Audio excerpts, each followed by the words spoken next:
Kò sọ́gbọ́n tó lè dá, kò síwà tó lè wù, kò sọ́nà tó lè gbà tó lè fi táyé lọ́rùn o.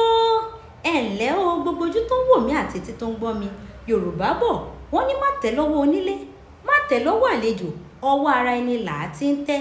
Yé fi gbogbo ìgbà ṣe ju bí o ṣe mọ lọ torí wípé kí o lè tẹ́ ọmọ aráyé lọ́rùn. Kí ló dé tó ṣe ń làkàkà láti rí wípé gbogbo ènìyàn fẹ́ràn rẹ? O ò jẹ́ má yọra rẹ lẹ́nu nítorí wípé bí aṣọyùn tá a so ṣẹ́gi, bí atawẹ́rẹ́ lásán ní rí lójú abínú ẹni.